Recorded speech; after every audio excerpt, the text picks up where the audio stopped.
Hello, everyone, and welcome to another ASUG affiliate webcast. My name is Anna McMorrow, Sales Engagement Coordinator here at ASUG headquarters in Chicago. Today's webcast, Combating E-Commerce Fraud in a Post-EMV Environment, is brought to you by Paymetric.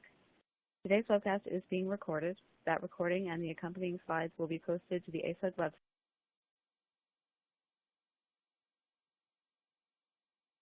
website, and all registrants will receive an email with the link to those materials. Our speakers today are Jennifer Rossi, Vice President of Channel Sales at Paymetric, and Jeff Wickstead, Vice President of Marketing, Product Management, and Sales Engineering at ExIVerify. I'd like to remind our audience members that you can submit questions at any time during the presentation by clicking the red Q&A button at the bottom of your screen. And now I'd like to turn it over to Jennifer. Hi, good afternoon, everyone. And on behalf of Paymetric and ExIVerify, thanks for spending some of your time with us today as we talk about combating e-commerce fraud in what we call a post-EMV environment. And again, speakers for today is my colleague, Jeff Wickstead, and then myself, Jennifer Rossi from Paymetric. So the agenda for today and what we're going to cover is we are going to talk a little bit about what EMV is, an overview, a history of how it came about, talk to you about some statistics and what's going on now with e-commerce and card-not-present fraud, some of the impacts that EMV is having in that space.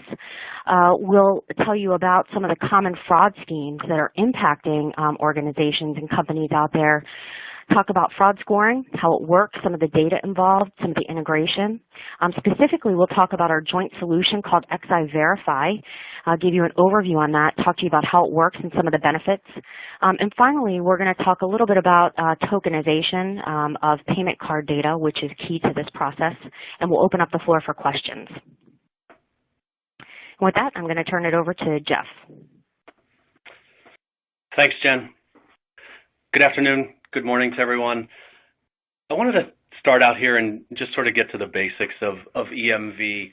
For those who are not familiar, EMV is the acronym for Europay, MasterCard, and Visa.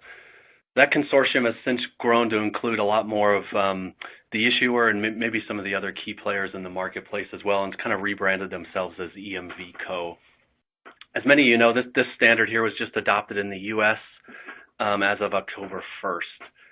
So I thought I'd list out here and just go through almost a primer maybe of what EMV is and kind of keep this on as far as your fraud hat here as you look at some of these. So generically, what is it?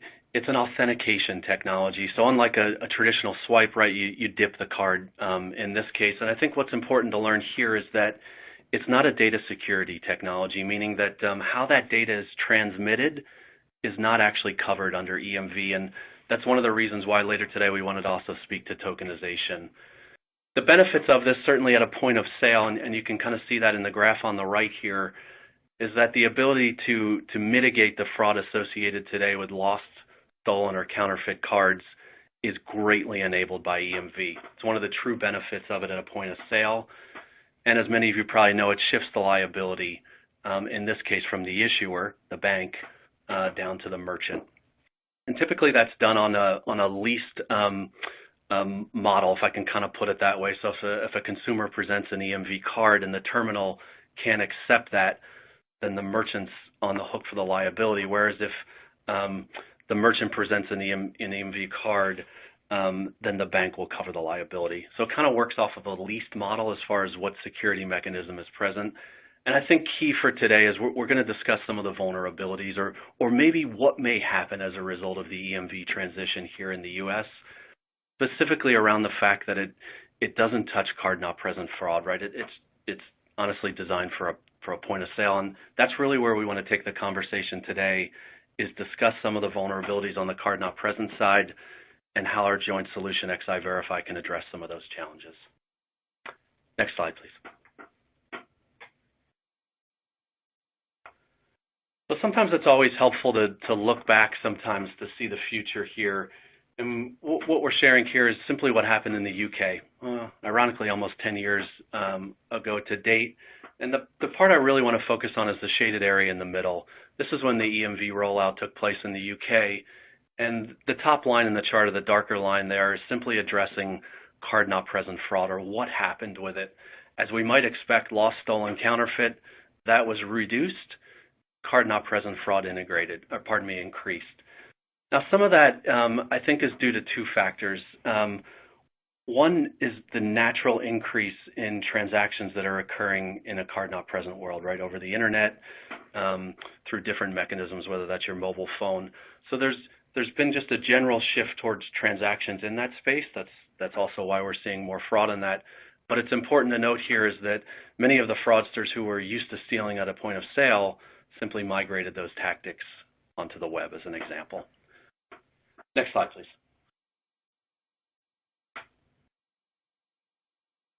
So what does it look like today? I thought I'd spend just a minute or two on some of what we're seeing in the fraud landscape today, and then maybe where this is moving.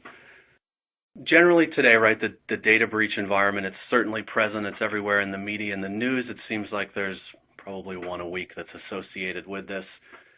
I view these breaches, they fall into sort of two camps. One may be the traditional payment card breach, where they go in and steal credit card numbers. The other is around more of an account, or maybe even more of an identity. This is where they may steal information about us that isn't necessarily payment related. This could be emails, names, addresses, social security numbers, that type of information here. I've seen a shift here lately where the breaches have more fallen into the account basis versus the payment breaches that maybe were traditionally, I think, more present in that landscape. What we're generally seeing as the result of these breaches is something called an account takeover. This is essentially when someone tries to impersonate me or get access to my assets, if you will, using my credentials. So as an example, a data breach may have resulted in a username or password that was compromised, and then someone may try to take that password and then go out to various sites and try to harvest information about me or use it in some way. It's the number one fraud problem that we see today, and we see it as a direct descendant of the breaches that have happened today. These can lead to a lot of things, whether they're chargeback losses or brand reputation. And we see these cross-network, so they're not just happening in sort of one spectrum or another. We see these literally across the board and globally, actually. I think the other important part here is that when payment information is stolen, some of the trends we've seen here is they become more targeted. So for an example, I may not just want any stolen card. I may want one where that user exists in a certain zip code. And so a lot of this is sort of inside the dark web, but this is information, or this is how these breaches have evolved and how they become more effective. What this tends to result in is something called a little bit more of clean fraud, where it's harder to detect that it's a fraudster impersonating me versus me. I'll touch on some of these challenges here as we go through, and maybe even a broader touch on some of the tactics used as well. I think it's also important to note that opportunities exist, right? There are some new technology. Certainly EMV is one at the point of sale. But again, we'll touch on a little bit later here around tokenization, point-to-point encryption, how these technologies can also be very effective in a card-not-present world. Next slide, please. So what's changing? What we see when we go out and speak to merchants is that many more sales channels are open to consumers today. And by that I mean things like kiosks in airports or mobile apps on your phone today. These are all card-not-present channels. They're great for all of us. We can do things today on the move that we couldn't do in the past. It does open up some interesting challenges on the fraud side, particularly around things like omni-channel commerce, where I order something online and maybe pick it up in a store, as an example. Those can be different challenges where it's not the same person picking it up that potentially ordered it online. So a lot of these channels here can kind of influence some of the fraud tactics that we've seen. Even the digital wallets, as they've grown up as well, a lot of times I can do some malicious activity and I never have to be present. I can load up things in a loyalty card and then use them to transact. And finally, we're seeing a lot of changes in instant fulfillment. So whether that's a plane ticket, or perhaps it's a ticket into your favorite theme park, or it's a virtual gift card, or kind of things you see here, whether that's music, video, people want things instantaneously today. And so where I'm getting at here is fraud mitigation tactics that we put in, they have to be frictionless to the user. There can't be this notion that something's happening, that it's taking more time, that it's taking away from the experience that you're presenting to the customer. And I think that's a really important part here with some of the tactics we'll share today, is that these are seamless to the user as far as what's occurring underneath the covers. Next slide, please. So if I sum up all of what I just shared in the past two slides, these are the tactics that we're seeing broadly carried out, right? There's many more here, but I think they fall into these what I'll call larger 6 buckets here. The stolen data pieces I note down the bottom, these are largely derived from data breaches. Again, whether that's account information or whether it's payment information, they tend to be sort of the entry point for where a lot of this information is compromised. And that can lead into a lot of the schemes that are noted here. Gift cards have certainly risen in popularity. It's much better for me to go out and buy a gift card, and then I can use the gift card to transact. And you probably don't question a user that uses maybe one of your gift cards or maybe what they're buying with that associated gift card. So these tend to be ways where I can obfuscate myself or get further and further away from the original purchase or transaction that I may make in here. Loyalty has also presented an interesting scheme in here where, again, it's much easier for me to take over someone's loyalty account and then use that asset, whether that's points, a voucher, money, to then go buy something or monetize that in some way. There's certainly the good old schemes in here as far as the reshipper, or I ship a whole bunch of packages to somebody's house and then I tell them to keep one for themselves and then ship the other to some other place. Triangulation is another sort of common theme in here. These are maybe some of the older tactics. They still work very well. Phishing, scamming, things like this, where I send you an email and tell you to give me your username, password, or information about you.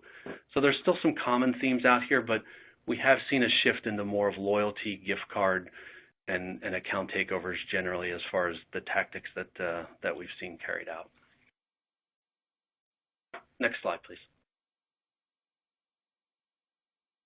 I think it's always important to probably take a step back here and just explain the difference in card-not-present fraud versus card-present fraud. I used an example here, probably a merchant we've all been at and used. The notion in here is that in card-present fraud, now EMV maybe has complicated this a bit, but bear with me, generally that risk is borne by the issuer. So again, if I use a very simple example, I steal a credit card, I walk into a Best Buy store, I manage to walk out with a big screen TV. If that was to happen, generally the bank's on the hook for that loss. Now it's under the assumption that, right, the associate when I check out looked at my credit card, matched my signature, I may be on closed circuit TV in the store. It's generally considered a safer transaction, which is why in this case the issuer covers the merchant for loss. Now, as I mentioned, EMV may shift that liability just based on whether a chip card and a chip terminal was present at the time that was carried out. Where it differs in card-not-present fraud is if I perform the same activity, but I just do it online as an example, the merchant's on the hook for the liability. And that's really the impetus for the solution and the technology that we want to share with you today, which is how you can protect yourself. And I listed down the bottom here just some of the more common card-not-present channels in general. Certainly the internet, mobile would factor into here, whether it's an app on your phone or even if it's a mobile browser, right? If you're an iOS user and you open up Safari and buy something through that way, that's a mobile website, but it still fits under card not present. Really the one sort of key in here would exclude contactless. So Apple Pay might be an example here where, yes, you may use your mobile phone to check out, but if you do that in a contactless way maybe at your favorite retailer, then that's still considered a card-present transaction. Other examples here, I mentioned it earlier, maybe a kiosk in the airport. I see some Best Buy ones here. Those are card-not-present transactions. Finally, MOTO, so mail order and telephone order would fall into this. Generally, sometimes maybe the easier way to look at this is not necessarily a card not present, but sometimes even a customer not present can be a sort of an easy way to differentiate between the two. Next slide, please. So as we get into this, it's also important to understand what the total cost of fraud is around CNP. That there's a lot of metrics and numbers that float out in the space. I have two here that that generally I've found to be sort of pretty honest as far as what we've seen in the industry here. So 2014 internet sales at roughly $304 billion, and then growing on a 15% basis year over year. And then 2014 CMP fraud roughly at $3 billion. So, do the math here, roughly 1%. I think that may be a bit high, but it's probably accurate in general. And the important part we like to focus on here is not necessarily the loss, whether it's $3 billion or $2.5 billion or whatever maybe the most accurate number here may be, but it's important to factor in the other factors that result in this loss. And LexisNexis and Javelin publish a study each year where $1 in CMP fraud generally translates into about 2.5 times that to factor in the actual loss. So if I lose $1 in CMP fraud, it's generally costing your organization about $2.50. And where those other costs come in, I've tried to analyze them or show them here in the pyramid, is certainly around chargeback. So that could be a result of this. So it's one thing that, yes, I lost some product in this, but the bank may also issue you a chargeback where the actual cardholder disputed the charge because they didn't recognize it. So not only are you out the loss of the merchandise as an example, but then you get slapped by a fine here, in this case from the issuer, for a chargeback. The other two costs at the top of the pyramid here, and I think are really important ones to take into account, are personnel. So folks in your organization who may be doing risk management, right, whether that's on a research basis or, as we kind of get under the hood here in a minute, that may be reviewing transactions, and then the technology that may be associated with doing these. So we tend to look at this as a generic total cost of fraud, and instead of just kind of reporting this out as maybe lost revenue or lost goods. Next slide, please.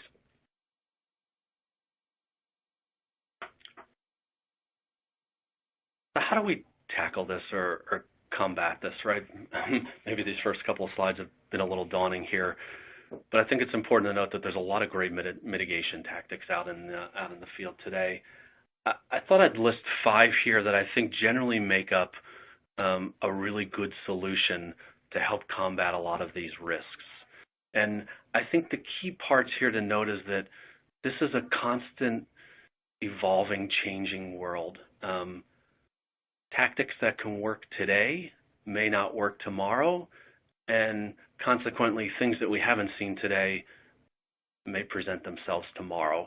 And so we get into this notion, or hear quite commonly in the risk mitigation side, is there's no silver bullet, and it's very, very true in here. What we've seen most impactful is a layered approach. And those layers may be based on the products and goods that you sell, the channels through which you sell them, and maybe geographically where you do that. And those can all be sort of tailored based on those individual tracks and how you may mitigate risk or fraud in those particular areas. The other big sort of point that's kind of grown up in this space is it traditionally was a rules-based maybe architecture, right, where we'd write, hey, if the purchase was over this amount, or if I'd seen the customer this many times. That's now evolved into kind of balancing that out with mathematics or machine learning, maybe the common acronym that's used in the space here. This can be anything from maybe logistic regression models all the way up to very sophisticated machine learning algorithms. These are a very common practice in here, and one certainly that we would encourage in here. These help on the adaptation so that when things do change or patterns and trends emerge, machine learning is really great at picking up some of those and identifying those patterns that maybe us humans through rules have a harder time finding out and putting them into place.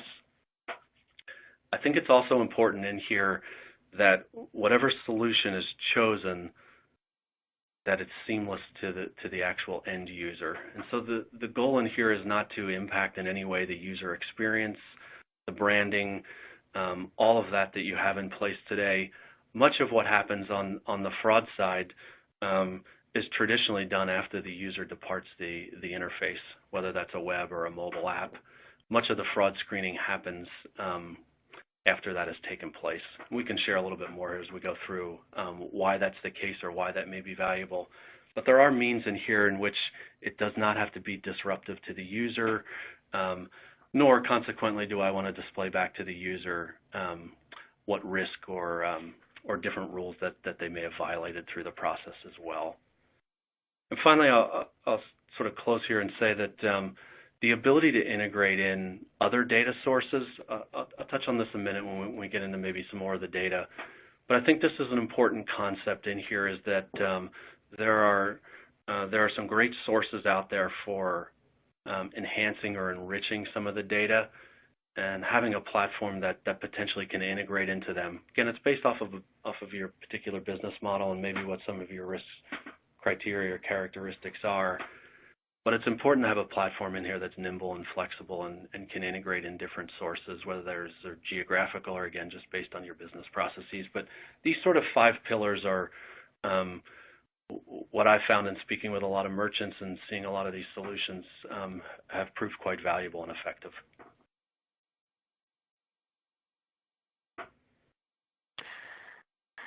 So with all that and with what Jeff has told you, we decided to partner several years ago to build a joint product that would help customers minimize loss against fraud and ensure that it was all fully secured in the data transmission. So we have created a product that we call ExIVerify, and it's a fully tokenized fraud scoring and reporting type tool. And I'm going to talk a lot more about tokenization towards the end of the webinar, but a token is simply a replacement value, in this case for a payment card. So that's how we're securing the transaction. How the product works, if you look at the graphic at the bottom of the diagram there, you can see, as Jeff mentioned, there's a ton of sources of card-not-present payment channels that are out there, and it's growing. You know, whether it's a kiosk or an e-commerce platform, an ERP platform, point of sale. We had built along with that, along with payments integration, which is what we specialize in, tokenization of the data and payment card information. So what we've done is we extended that product to include a call to ExIVerify, where we automatically transmit the data required for a fraud scoring assessment against that sales transaction out to ExIVerify directly. And as Jeff mentioned, it's transparent to the user. It does not disrupt the user experience in any way. It's happening much like a credit card authorization would happen, and almost at the same time. We're processing these transactions real time with that information out to ExIVerify. So again, we're tokenizing the information first, since payment card is a key piece of what we're sending out as part of that data packet out to ExIVerify for fraud scoring. We're using what we call Paymetric's ExISecure to generate a token. That ensures that the data just has a replacement value. No raw card information is ever sent in that transmission. It means that you don't have to de-tokenize. And that's important for PCI compliance, which I'm also going to speak to at the end. And also, having that token in your environment ensures that should you have a data breach, you're not, any data that is taken during that data breach is not usable because it's a token. So a lot of this is a circle. So you're helping to prevent damage from a data breach, you know, as well as minimizing your loss or liability against fraud. So that's how the product works. And again, it's seamless to the user, does not disrupt the user experience, and it's fully tokenized.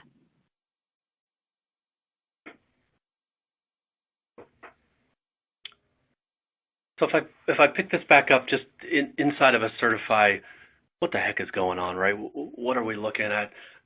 This diagram here, while it's simple, I think it's effective in kind of laying that out. As Jen noted, at the top, we're receiving the data, in this case directly from ExIVerify Paymetric. That feed, that highway is built between our two respective organizations, and then it's a matter simply of us plugging in what the respective fraud strategy would be, right? So this is where we would tailor it down to what each of our merchants have as far as fraud strategies and maybe what their some of their risk policies may be. But essentially that data will come in, and and the diagram here kind of works right to left. This is where we would apply rules, machine learning against that, and ultimately arrive at a decision. And kind of think of that like a traffic light here, where it can be good or bad, and then the warning in the yellow, this enables us to, again, depending on the business process here, this may allow me to review a transaction. So let me provide sort of an example of that. This may be you ship out a physical good. I place an order online.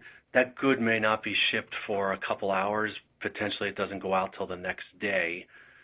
So the yellow light in here allows me to say that the rules engine, if you will, found some risk associated with this transaction, and I can put that data and that decision in the hands of a risk analyst to review it. Maybe they make a call out to the cardholder, or maybe they do some deeper verification on the data that's present, and then they can ultimately arrive at a yes/no decision. So that's kind of the optional piece there in the middle. Clearly, if this is a digital good or something along those lines, then the ability to review something simply wouldn't be present in here, and the response that would come back in this case would indicate a yes/no decision. In addition, we're transparent in what we're doing or the risk that's associated with this, where it's not just simply a black box that says accept this one, deny this one. We can give you the rich data that's associated with this so that you're able to understand why or how we arrived at a particular decision. Again, that could be something as transparent as a business rule. Potentially you don't like someone doing this, or you don't ship goods to a particular country, right? Those may be sort of the easier ones to root out in here. But some of the other ones could be the risk that's associated with this. Hey, they're connected to the internet here, they live here, they're shipping a good here, right? This may be some of the rules and strategies that we may put in place in here. But I do want to get across here that this is a transparent system where you have insight into the decisions that are made, and frankly, you have control over how those decisions are made. So many of our merchants have just different risk tolerances for what they want to allow, what goods they sell, and that can all be captured inside the engine in here. And that's kind of where I've noted at the top here is that having the ability to have rules, incorporating that with machine learning can give out some really powerful flexibility and allow you to be nimble in how you make these decisions. Or even as we approach sort of the holiday season here, when potentially your volumes may double, triple, quadruple, these two facets together can also lead to the ability here where I can do this at scale. So a normal day, perhaps I see 100 orders. During the holiday season, I might see 1,000. Machine learning in here can help me look back seasonally to what I saw last year and incorporate in some of those patterns and trends, so that just because I have increased volume doesn't necessarily mean I need more resources, as an example, to be able to handle some of these scenarios. Next slide, please. So I touched on this briefly, but I wanted to sort of bring forth what we mean by the traffic lights here. And again, I think the green and red in here are pretty self-explanatory. As Jen noted, the integration between Paymetric and ExIVerify is in real time, so you can take these results directly and have effect on them, meaning that if I got a red light on here, then I may not send it down to a warehouse to have it picked, packed, and shipped, or it may not make it to an order fulfillment system. So this is where you can use the signals that are returned to help you better control and direct internally what you may do with that transaction, or in this case, maybe an order. The yellow light, as I mentioned in here, we have the ability to, it's known as manual review, sometimes referred to as outsort. But what happens is the transaction gets queued up in the ExIVerify platform, and then an associate can log in through a web portal, look at that transaction, and then render a decision on it. So effectively put this transaction in a human's eyes and let them make a yes or no on that transaction. Again, the yellow one process in here may be optional, just depending on your business process or maybe the goods that are sold. Next slide, please.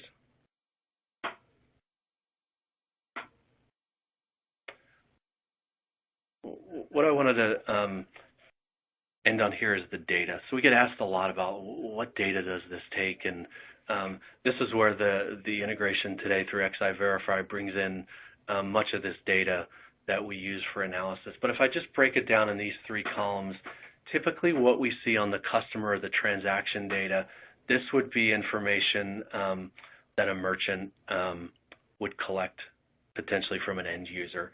So it could be everything, as you see here, from a name, address, and phone and email, what some of those payment details were, right? What type of card did he use? Was it a gift card? Some information about what's being purchased. So what was being put in the shopping cart? It's really powerful in a fraud world to know what is being purchased. Not necessarily the amounts, but what is it?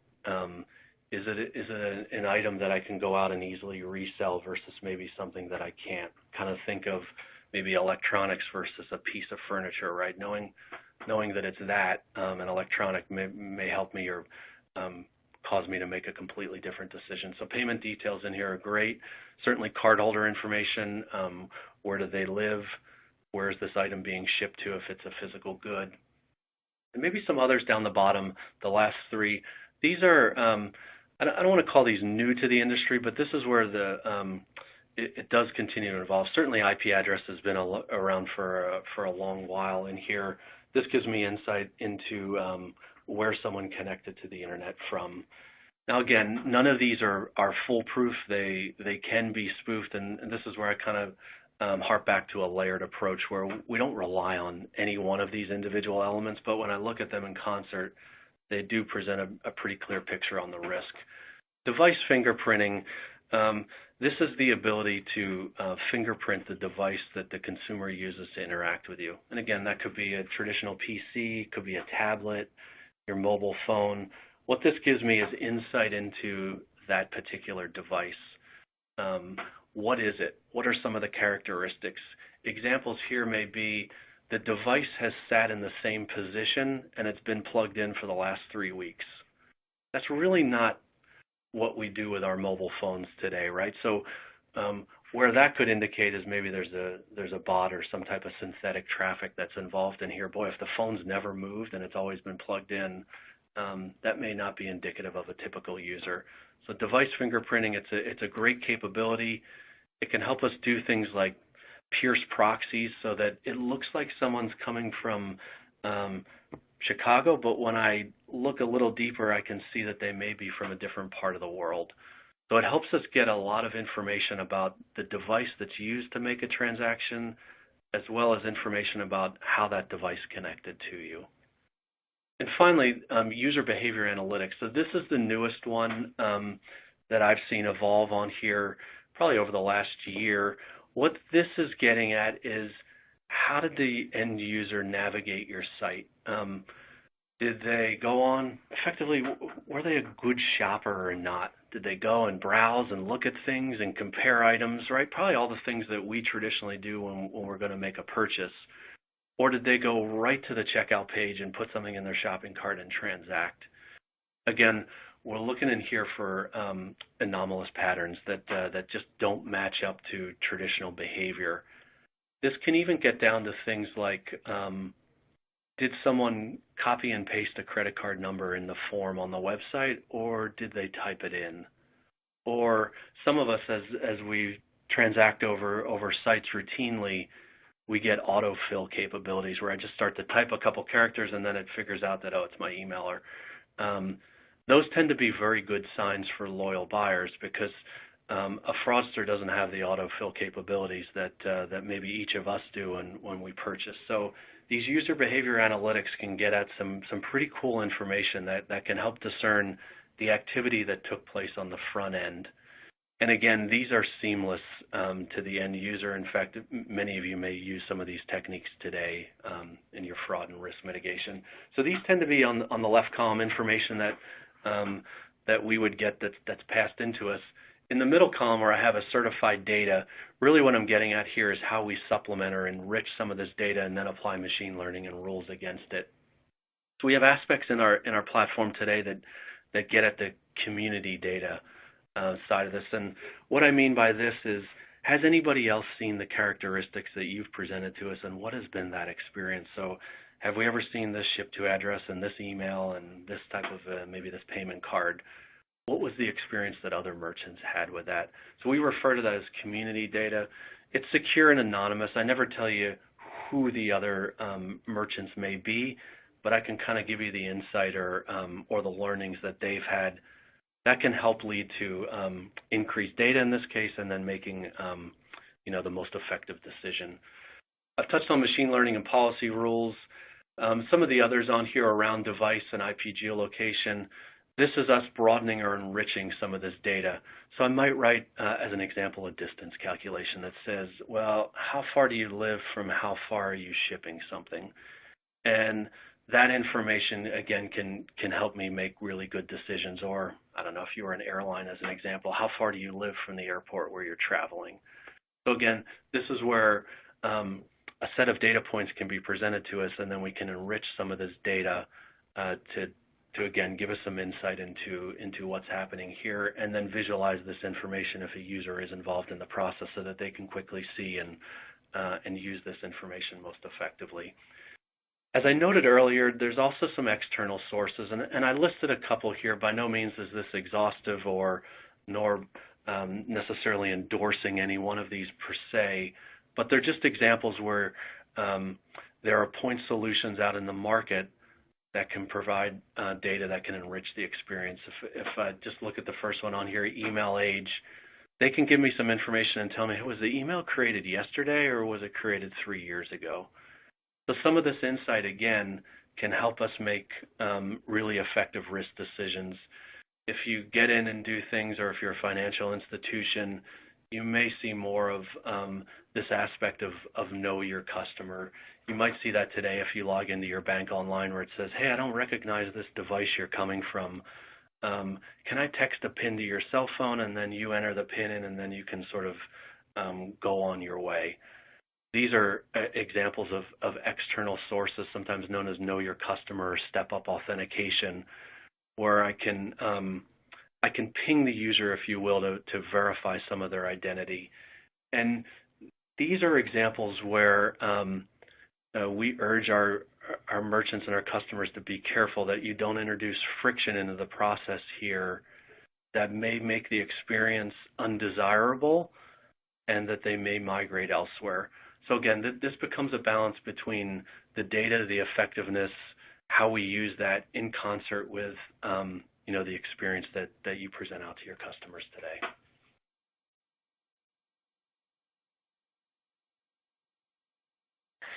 Okay, so I want to talk to you a little bit about tokenization and why it's important.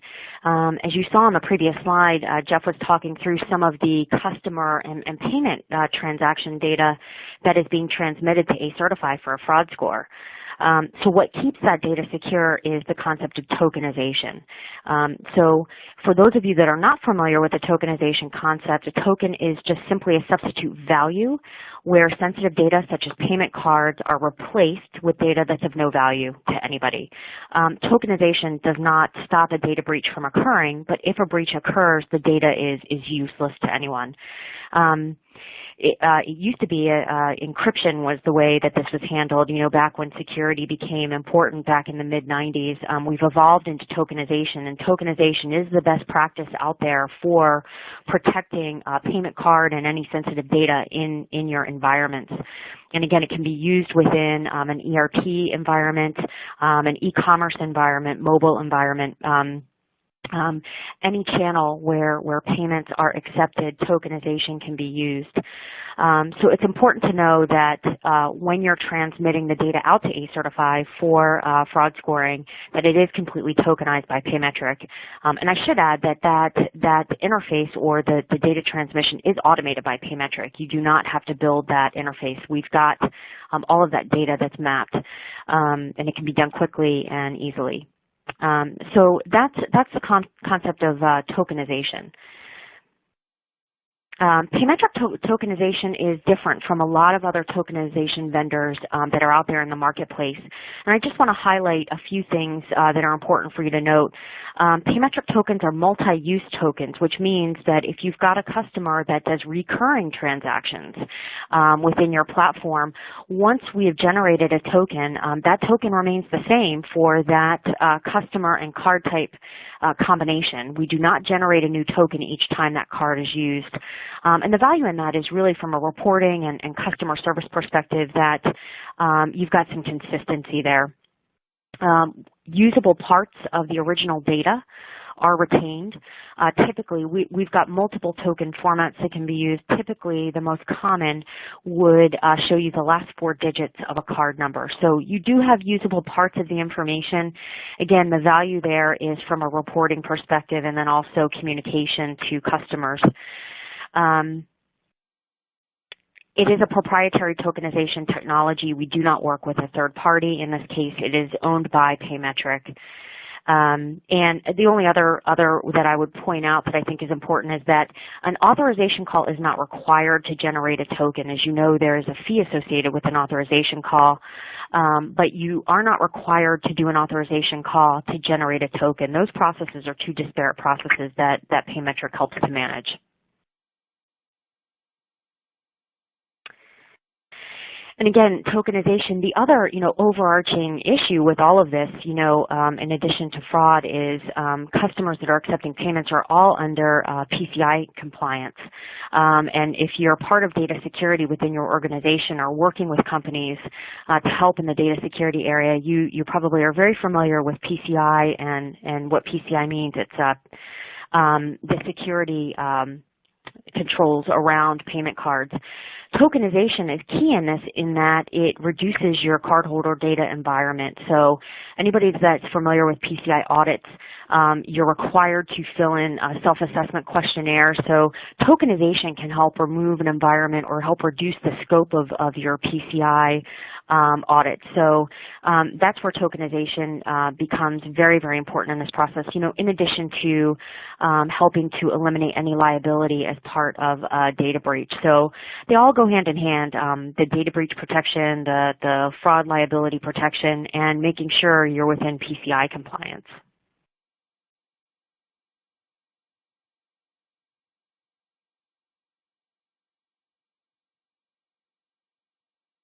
Let me, Jeff, I'll turn it back to you. Thanks. Let me close here. We get asked a lot about not only how it works, but what should I expect? And I want to get across the point here that this isn't about killing orders or stopping your revenue or shutting down channels by which consumers may procure goods from you today. In fact, it's quite the opposite that we see is that in many cases, orders today may be being canceled just due to the fact that they're risk. Very sort of anecdotally, a simple example that I saw yesterday from a merchant that we're working with is that they had blacklisted IPs out of Afghanistan, and so they were canceling any orders that originated out of that country. Now, on the surface, that may actually seem potentially like a good idea, but when we digged underneath the covers, we found that all these orders were coming from U.S. military bases. And so they were servicemen and women in a foreign, maybe hostile country, but they were actually placing good orders, whether that was for people back in their hometowns or whatever the case may be. But it's one simple example where we were able to look at the data and discern that these are good orders that this particular merchant should be accepting. And so I guess the net of this is that we see more increase out of this. It just doesn't become the order killing process in here. In fact, what we find is we generate much more closer collaboration between risk groups and marketing, where they collaborate and work more closely together. Yes, certainly there's a lot of down arrows on here for all the good things, but I think the point that I would like to emphasize today is that this typically leads to an increase in sales volume and revenue associated with it because we're better able to identify the high-risk orders and at the same time continue to allow the good orders to flow through.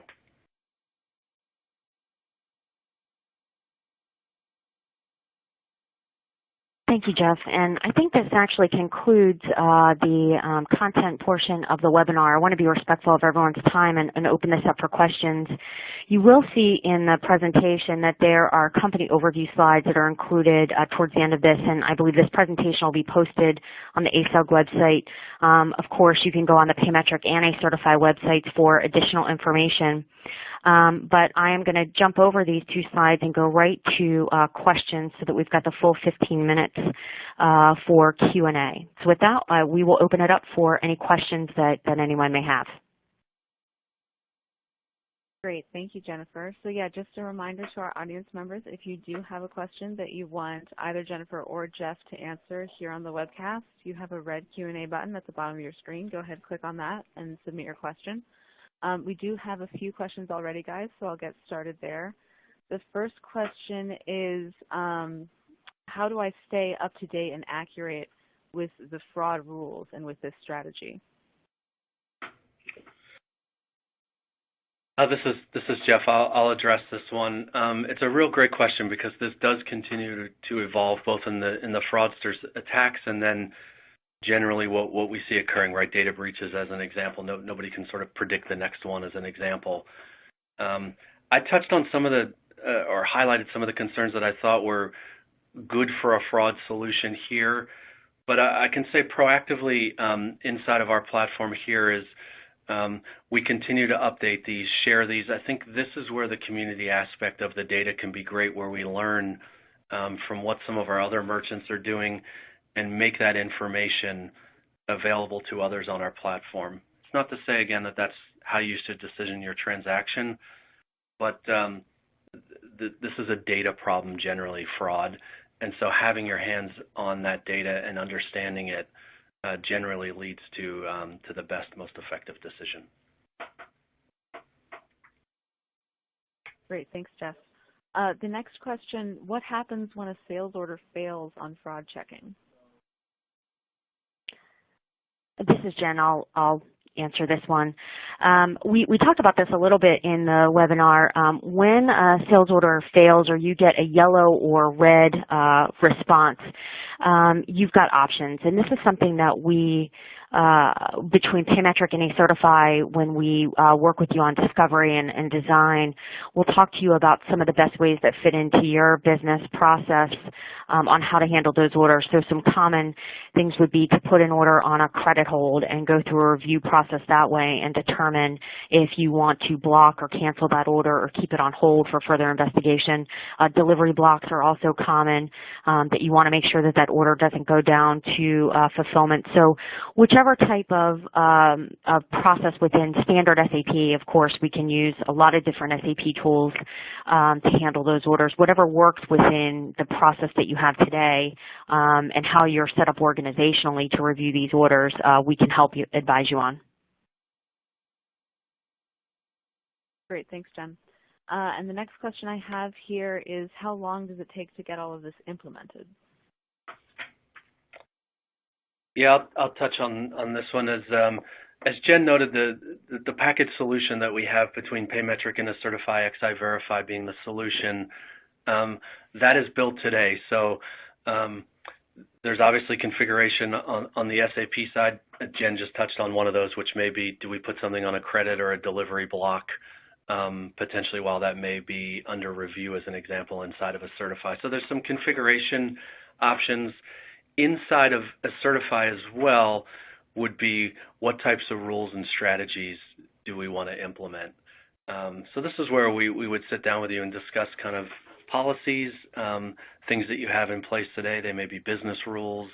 It may be as simple as something like you don't accept foreign cards as an example, or ones that were issued outside the United States. So it's a semblance of these policies. We'd put them in the platform. Generally what I've seen is this takes anywhere from about 4 to 6 weeks for the entire platform here to be up and running. And again, that may change just based on business preferences and some of the configuration, but 4 to 6 weeks is generally what I've seen. Great, thanks, Jeff. Just one more reminder to our audience, if you do have a question, now is the time to submit it using the red Q&A button at the bottom of your screen. I've got one more question in the inbox here, guys, and that is, does credit card authorization happen with the fraud call, or what's the timing there? And I can take this one. Credit card authorization and then the fraud scoring call happen generally around the same time. They're both real-time calls, one out to a payment processor for a regular authorization call against that card, and then the submission of information to a certify. We can do it in either order. It depends on the customer preference, and we can lay out some pros and cons.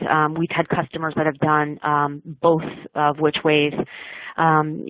Most likely a customer will authorize against the card first. If they get a decline, they won't move forward anyway with the transaction. But again, it can be done in both order. Great, thanks, Jennifer. So that's all the questions that I have in the inbox. Audience members, if you're still hesitating on whether to ask a question, now is the time. I'll leave the line open here for a few seconds just to see if we get any more last-minute questions coming in.